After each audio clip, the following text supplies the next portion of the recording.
السلام علیکم ورحمۃ اللہ وبرکاتہ۔ نحمده ونصلی علی رسوله الکریم، اما بعد، اعوذ باللہ من الشیطان الرجیم، بسم اللہ الرحمن الرحیم۔ وَإِذْ قَالَ رَبُّكَ لِلْمَلَائِكَةِ إِنِّي جَاعِلٌ فِي الْأَرْضِ خَلِيفَةً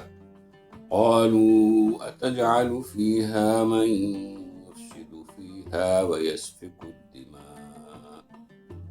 ونحن نسبح بحمدك ونقدس لك قال إني أعلم ما لا تعلمون وعلم آدم الأسماء كلها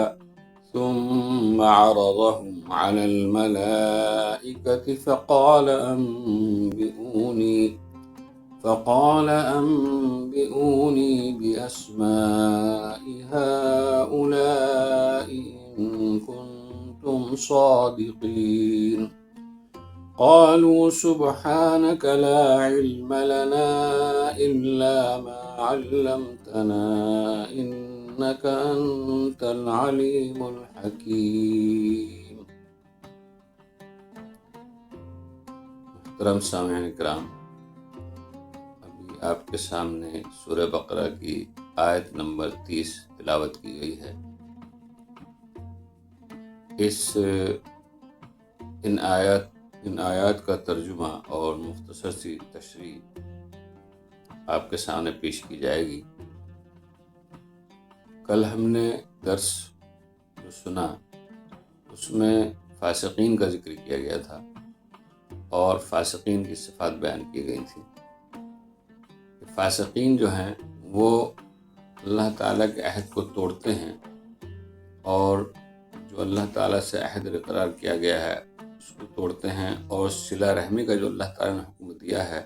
اس صلہ رحمی یعنی آپس میں تعلقات کو برقرار نہیں رکھتے ہیں، بلکہ آپس کے تعلقات کو جو ہے وہ توڑتے ہیں۔ تو یہ صفات ان کی بیان کی جا رہی تھی، اور وما یضل بہ الا الفاسقین، اور پھر گمراہ کیا گیا، اور گمراہ جو ہے فاسقین کو اللہ تعالیٰ کرتا ہے۔ تو دو چیزوں کے نتیجے میں وہ گمراہ ہوئے، ایک تو یہ کہ وہ اللہ تعالیٰ کی نافرمانی کی انہوں باغی ہو گئے، اور دوسرے یہ کہ آپس میں اور رشتہ داروں میں انہوں نے نااتفاقی پیدا کی، اور نااتفاقی کے نتیجے میں ان کو اولئک هم الخاسرون کے درجے میں لایا گیا کہ یہی لوگ ہیں جو ٹوٹے میں ہیں، یعنی دنیا کے اندر بھی اور آخرت کے اندر بھی۔ اس کے بعد اگلی آیت تھی کیف تکفرون باللہ، اور یہ بہت ہی اہم آیت ہے کہ اللہ تعالیٰ نے جب تم کو پیدا کیا اور وہی جلاتا ہے، وہی مارتا ہے، وہ رہی ہوئی سارے رب کا، سارے جہان کا مالک ہے، تو تم کیسے انکار کرتے ہو اللہ تعالیٰ کا، کہ تم کو کیا ہو گیا ہے؟ کیف تکفرون باللہ، اللہ کا تم انکار کرتے ہو حالانکہ تم کچھ بھی نہیں تھے، یعنی پہلے تم کو پیدا کیا اور اس کے بعد پھر تم کو موت دی، پھر دوبارہ اللہ تعالیٰ پیدا کرے گا۔ تو اس آیت میں ہی ذکر کیا تھا۔ پھر اس کے بعد آخری آیت جو ہم نے کل درس دیا تھا، هو الذی خلق لکم ما فی الارض جمیعا، اللہ تعالیٰ ہی ہے جس نے پیدا کیا تمہارے لیے زمین میں وہ سب کچھ جو تمہاری زندگی بسر کرنے کے لیے کافی ہوتا ہے۔ تو اب چونکہ اگلی آیت میں جو میں نے تلاوت کی ہے اس میں خلافت کا ذکر آ رہا ہے کہ اللہ تعالیٰ نے اپنا خلیفہ اور نائب بنایا، تو اس میں خلافت کا ذکر ہے، اس لیے هو الذی خلق لکم ما فی الارض جمیعا، دنیا تمہارے لیے بنا گئی ہے اور تم آخرت کے لیے پیدا کیا گئے ہو۔ الدنیا خلقت لکم وانکم خلقتم للآخرہ، دنیا تمہارے لیے بنائی گئی ہے اور تم آخرت کے لیے پیدا کیا گیا ہو۔ تو یہ کائنات اور دنیا جو بنائی یہ سب تمہارے لیے پیدا کی گئی ہے۔ آدم کی تخلیق سے پہلے، محترم ساتھیو، ابھی جو میں نے آپ کے سامنے تلاوت کی ہے آیت، اس کا ترجمہ سن لیتے ہیں پہلے۔ وَإِذْ قَالَ رَبُّكَ لِلْمَلَائِكَةِ إِنِّي جَاعِلٌ فِي الْأَرْضِ خَلِيفَةً، اور جب اللہ تعالیٰ نے، تمہارے رب نے فرشتوں سے کہا کہ میں زمین میں اپنا ایک خلیفہ یعنی نائب بنانے والا ہوں، قالوا اتجعل فیہا، تو وہ سب فرشتے کہنے لگے کہ آپ ایک ایسی مخلوق کو پیدا کر رہے ہیں جو دنیا میں فساد پھیلائے گی، خونریزی کرے گی۔ یہ فرشتوں نے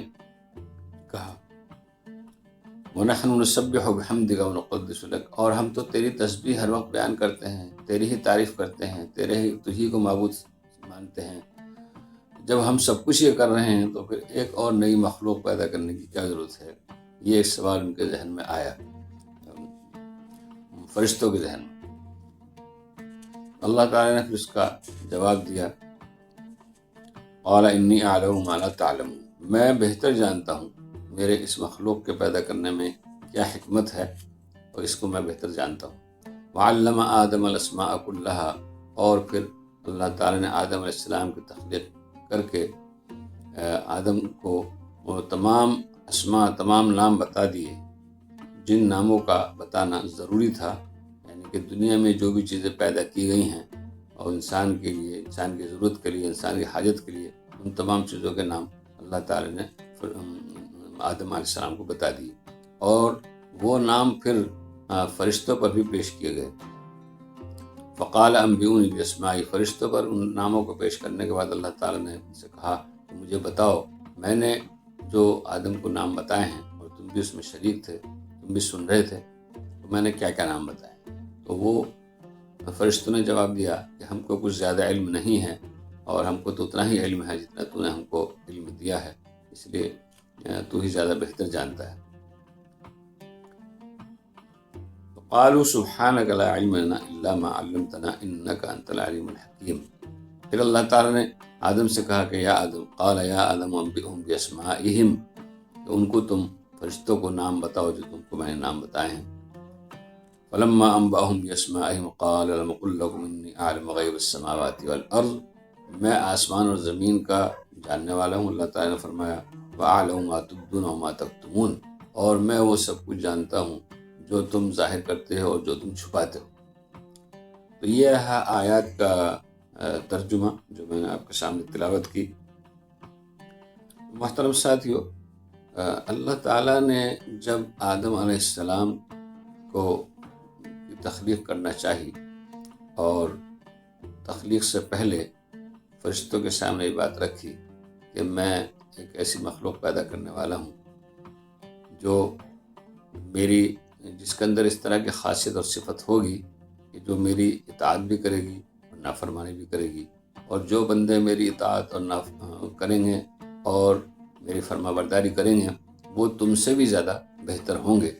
اور جو نافرمانی کریں گے وہ گمراہ ہو جائیں گے۔ اور فرشتوں سے یہ کہا گیا کہ میں اس کی تخلیق کرنے جا رہا ہوں۔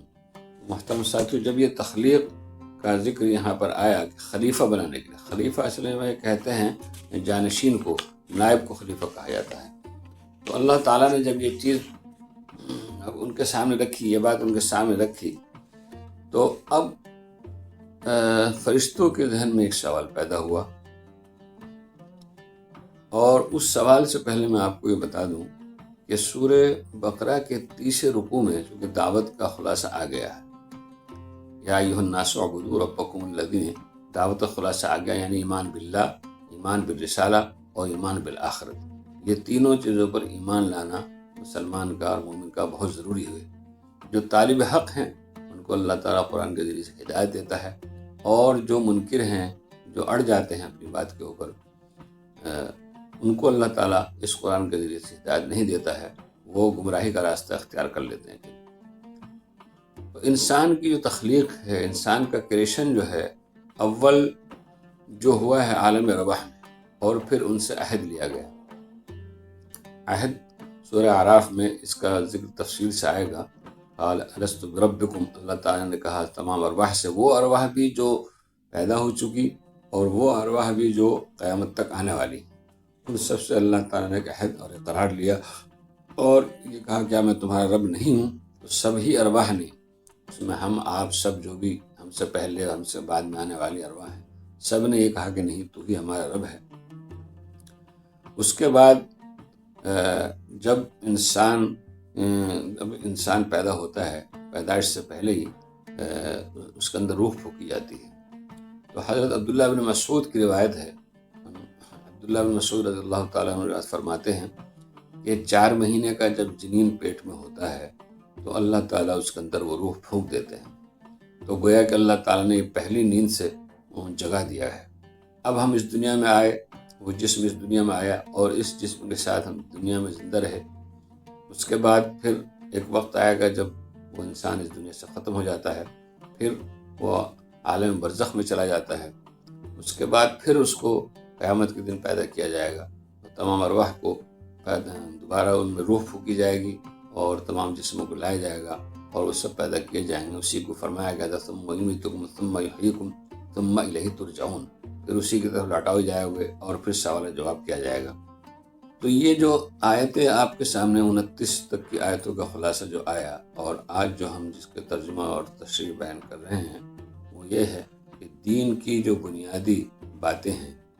وہ تقریباً 3 اور 4 رکوع ہیں سورہ بقرہ کے۔ اب جو اگلی 10 آیتیں ہیں جہاں سے آج ہم نے تلاوت کی ہے، اس میں انسان کی تخلیق، انسان کا کریشن کس طریقے سے ہے، اس کے متعلق یہ آیات بیان کی گئی ہیں۔ تو یہ بات ذہن میں رکھیں کہ اللہ تعالیٰ نے سب سے پہلے فرشتوں کو پیدا کیا، اس کے بعد جنات کو پیدا کیا ہے، اور اب اس آیت سے جو ہے یہ ہے کہ یہاں پر پھر انسانوں کو پیدا کیا گیا، یعنی کہ فرشتے تو نور سے پیدا ہوئے ہیں اور جنات جو ہیں وہ آگ سے پیدا کیے گئے، اور انسان کی تخلیق جو ہے وہ مٹی سے کی گئی ہے، انسان کو مٹی سے پیدا کیا ہے۔ جب اللہ تعالیٰ نے فرشتوں سے یہ بات کہی کہ میں ایک ایسی مخلوق پیدا کرنے والا ہوں جو میری حمد اور تعریف اور صفات بیان کرے گی، اور ان میں سے کچھ فرما بردار ہوں گے، کچھ نافرمان ہوں گے، تو فرشتوں نے یہ سن کر کہا کہ اللہ کیا تم ایسی مخلوق پیدا کرو گے جو فساد پھیلائے دنیا میں اور خون ریزی کرے زمین میں؟ تو یہاں پر فرشتوں نے اس لیے سوال کیا کہ یہ سوال اصل میں ان کے ذریعے سے ان کے ذہن میں یہ بات آئی کہ جب ایک مخلوق پہلے سے موجود ہے اور فرشتے ہم عبادت بھی کرتے ہیں اللہ تعالیٰ تیری، اور تیرے تعریف بھی کرتے ہیں، ہر وقت تیری تسبیح بیان کرتے ہیں، تو پھر کیا ضرورت پیش آئی کہ ایک اور مخلوق کو پیدا کیا جائے؟ تو اللہ تعالیٰ نے اس کے پھر 2 جواب دیے ہیں۔ ایک جواب تو حاکمانہ ہے، حاکمانہ جواب فرمایا قال انی اعلم ما لا تعلمون، میں وہ جانتا ہوں جو تم نہیں جانتے، یعنی جو حکمت میرے سامنے ہے مخلوق کو پیدا کرنے کی، وہ حکمت تم اس سے واقف نہیں ہو، تم اس حکمت کو نہیں سمجھ سکتے۔ تو یہ جواب حاکمانہ انداز کا ہوا، اور اس میں ایک اور مصلحت ہے کہ ہم کو اللہ تعالیٰ کا ہر حکم ماننا چاہیے، جو بھی اللہ تعالیٰ حکم دے ہمیں اسے من و عن جو ہے اس کو تسلیم کرنا اور اس کو ماننا چاہیے، اس پر عمل کرنا چاہیے۔ اور دوسرا جواب اللہ تعالیٰ نے فرشتوں کے سوال کا عملی جواب دیا ہے، جس سے وہ یہ سمجھ جائیں کہ ہمارے اور مخلوق کے درمیان کیا فرق ہے۔ چنانچہ اللہ نے آگے ارشاد فرمایا وعلم آدم الاسماء كلها ثم عرضهم على الملائکہ، یعنی آدم کی تخلیق کے بعد، آدم کو پیدا کرنے کے بعد ان کو تمام نام سکھا دیا آدم علیہ السلام۔ تمام ناموں کو سکھانے کا مطلب یہ ہے کہ اس دنیا میں جب انسان کو اللہ تعالیٰ بھیج رہا ہے تو انسان کی کچھ ضروریات بھی ہوتی ہیں، کچھ لوازمات ہوتے ہیں، کچھ حاجات ہوتی ہیں جس کے ذریعے سے وہ انسان زندگی گزارے دنیا میں، تو جن کا فرشتوں کو معلوم نہیں ہے، اور فرشتوں کو اس لیے بھی اس کا وہ علم نہیں، فرشتوں کو مختلف ہے، یعنی کہ انسان اور فرشتوں کے درمیان مختلف یہ ہے کہ نہ تو ان کو بھوک لگتی ہے فرشتوں کو، نہ پیاس لگتی ہے، نہ وہ کھاتے ہیں نہ پیتے ہیں، نہ اس طرح کی حاجات ان کے سامنے آتی ہیں، لیکن انسان کو ان سب ضرورتیں سامنے آئیں گی۔ تو اللہ تعالیٰ نے اس کا جواب دے دیا کہ انی اعلم ما لا تعلمون۔ پھر اللہ تعالیٰ نے آدم علیہ السلام کو تمام نام سکھا دیے، تو ان سب چیزوں کا علم آدم کو اللہ تعالیٰ نے دے دیا۔ محترم ساتھیو، یہ تمام چیزیں، یہ تمام باتیں اللہ تعالیٰ نے فرشتوں کے سامنے رکھی، تو اس وقت ملائکہ بھی ان تمام باتوں کو سن رہے تھے۔ پھر ان اسماء کو، ان تمام چیزوں کے ناموں کو اللہ تعالیٰ نے ملائکہ کے سامنے پیش کیا۔ پیش کرنے کا مطلب یہ ہے کہ ان سے کہا کہ تم مجھے بتاؤ، اور ان سے کہا تم ان چیزوں کے نام بتاؤ جو میں نے آدم علیہ السلام کو بتائے ہیں۔ پھر جب فرشتوں نے اس بات کا اعتراف کر لیا کہ ہمیں کچھ علم نہیں ہے اور ہمیں کچھ بھی یہ چیز سمجھ میں نہیں آئی، اور تو ہی ہے بہتر جاننے والا، لا علم لنا، ہمیں کوئی علم نہیں ہے الا ما علمتنا، مگر وہی باتیں جو تو نے ہم کو بتائی۔ پھر اللہ تعالیٰ نے فرمایا قال انی اعلم غیب السماوات والارض، میں آسمان اور زمین میں جو کچھ ہے سب کچھ جانتا ہوں کہ کیا ہونے والا ہے، کیا ہو رہا ہے اور کیا ہوگا آئندہ چل کے، وَأَعْلَمُ مَا تُبْدُونَ وَمَا تَكْتُمُونَ، اور میں وہ بھی جانتا ہوں جو تم چھپا رہے ہو، جو تم ظاہر کر رہے ہو۔ تو آسمان و زمین کے تمام پھیلاؤ کا علم اللہ تعالیٰ کو ہے۔ تو خلاصہ جواب کا یہ ہوا جو اللہ تعالیٰ نے فرشتوں کے سوال کا جواب دیا کہ میں نے تم کو اس طرح کا پیدا کیا ہے، اور معصیت اور گناہ کا تمہارے اندر کوئی تصور ہی نہیں ہے، تمہیں بھوک بھی نہیں لگتی، تمہیں پیاس بھی نہیں لگتی ہے، تمہارے دلوں میں جائز ناجائز خواہشات پیدا نہیں کی۔ اب میں ایسی مخلوق پیدا کر رہا ہوں، بنا رہا چاہتا ہوں جن کے اندر معصیت بھی ہوگی، فرما برداری بھی ہوگی، اور جن کو بھوک بھی لگے گی، پیاس بھی لگے گی، اور اچھائی بھی کریں گے اور برائی بھی کام کریں گے۔ تو جب یہ مخلوق برائی کے تقاضوں کو دبا کر، یعنی کہ جو برائی کے جو کام ہوں گے ان کو دبا کر کے اچھائی کا کام کرے گی، تب ان کا مقام تم فرشتوں سے بھی زیادہ اعلیٰ اور اونچا ہوگا، اس لیے کہ تم تو اپنی طبیعت کے لحاظ سے صرف اطاعت ہی کے لیے پیدا کیے گئے ہو، نافرمانی کے لیے نہیں پیدا کیے گئے۔ اس پر فرشتوں نے جواب دے دیا کہ بالکل ہم کو کوئی علم نہیں، اور یہ تو سب کچھ جاننے والا ہے، اور سب کچھ تیرے ہی اختیار میں ہے۔ تو محترم ساتھیو، آج ہم نے انسان کی تخلیق کیوں کر کی، اور اس کا جو ہے آگے چل کر کے اگلی صورتوں میں کافی تفصیل سے ذکر آئے گا، اور اس کے بعد اگلی آیتوں میں سجدہ کرنے کو کہا جائے گا فرشتوں سے، تو ان آیتوں کو ہم انشاءاللہ کل مطالعہ کریں گے۔ اللہ تعالیٰ ہم سب کو اس پر عمل کرنے کی توفیق عطا فرمائے۔ السلام علیکم ورحمۃ اللہ وبرکاتہ۔